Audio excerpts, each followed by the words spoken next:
आपको बताने वाले हैं संज्ञा, सर्वनाम और विशेषण की परिभाषा। ठीक है, तो आज हम संज्ञा, सर्वनाम और विशेषण को समझेंगे।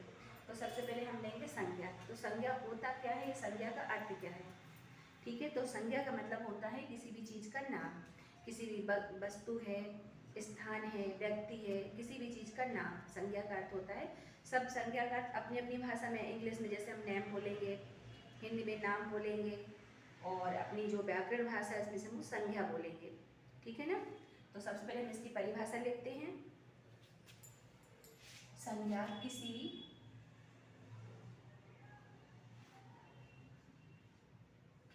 व्यक्ति,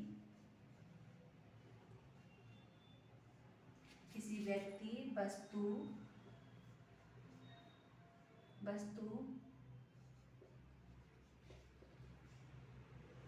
स्थान, किसी व्यक्ति, वस्तु, स्थान के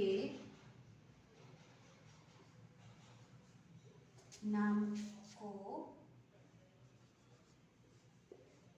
क्या कहते हैं, संज्ञा कहते हैं। संज्ञा कहते हैं।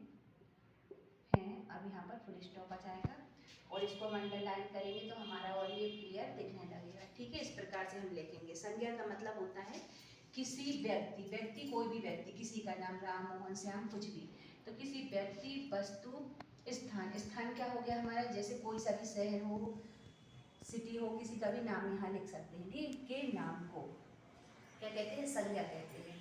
ठीक है, अब यहाँ पर जैसे हम एग्जाम्पल के लिए, उदाहरण के लिए क्या लिखेंगे, सबसे पहले व्यक्ति का नाम, किसी व्यक्ति, तो हम व्यक्ति का नाम लिख देंगे, कुछ भी लिख सकते हैं, राम श्याम भी लिख सकते, कुछ भी, तो हम लिख देते हैं राम।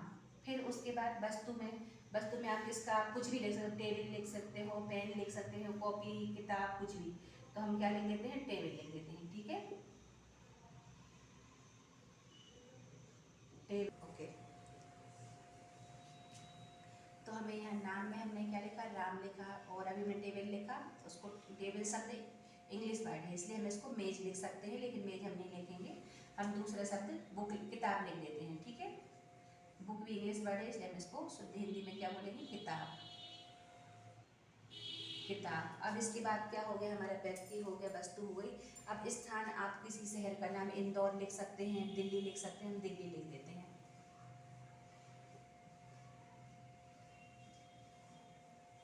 दिल्ली। और इसके अलावा और भी जो भी नाम है, हम किसी का भी नाम में, उदाहरण में नाम लिख सकते हैं, किताब की जगह में और भी है, पंखा है, टेबल, कुर्सी, कुछ भी, कुर्सी वगैरह, और भी नाम वस्तुओं में लिख सकते हैं। और यहाँ पर हमने जो दिल्ली लिखा है, आप इसकी जगह इंदौर, कोलकाता, कुछ भी लिख सकते हैं। तो हमारा ये क्या हो गया, व्यक्ति, वस्तु, स्थान के नाम को क्या कहते हैं, हम संज्ञा कहते हैं। ठीक है ना। और आप इसमें हम यहाँ और जोड़ देंगे इत्यादि, मतलब और भी, जो आपको लिख सकते हैं। ठीक है ना।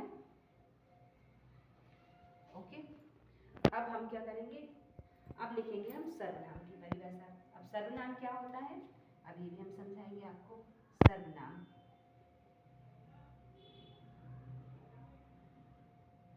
हमारे सर्वनाम आ गया। अब सर्वनाम क्या होता है, सर्वनाम का मतलब होता है संज्ञा के स्थान में, जैसे यहाँ पर ये संज्ञा है, ये व्यक्ति के स्थान पर हम इसको बोलेंगे, जो भी बोलेंगे, तो हम संज्ञा के स्थान पर आने वाले शब्द को क्या बोलेंगे, हम सर्वनाम। कैसे, देखिए हम लिखकर समझाते हैं आपको।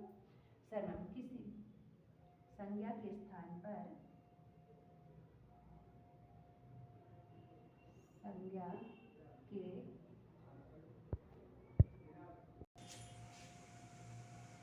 पर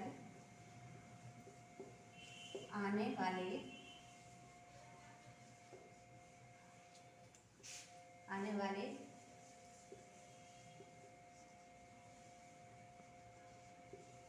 शब्द को हम क्या कहेंगे, सर्वनाम कहेंगे, है ना। संज्ञा के स्थान पर आने वाले शब्द को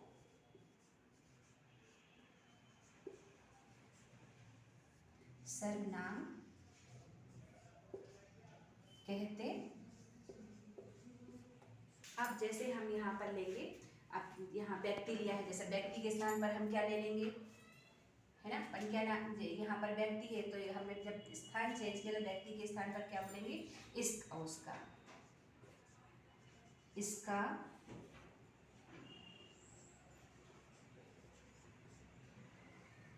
उसका, क्योंकि यहाँ पर हमने व्यक्ति का जैसे राम का नाम नहीं लिया हमने, तो मैं बोलेंगे इसका ये है, उसका ये, कुछ भी, ठीक है। फिर यहाँ पर ये हमारी वस्तु हो गई, तो वस्तु क्या क्या है, वस्तु को क्या बोलेंगे हम यहाँ पर, यह है, वह है, और यहाँ, वहाँ। आप यहाँ पर यहाँ वहाँ की जगह इधर उधर भी लिख सकते हैं, इधर उधर आदि और भी लिख सकते हैं, ठीक है ना। तो आपको समझ में आया, संज्ञा सर्वनाम की परिभाषा समझ में आई आपको। अगर आपको वीडियो अच्छी लगी, पसंद आई, आपको हमारी वीडियो से कुछ सीखने को मिल रहा है, तो प्लीज़ लाइक करो, सब्सक्राइब करो।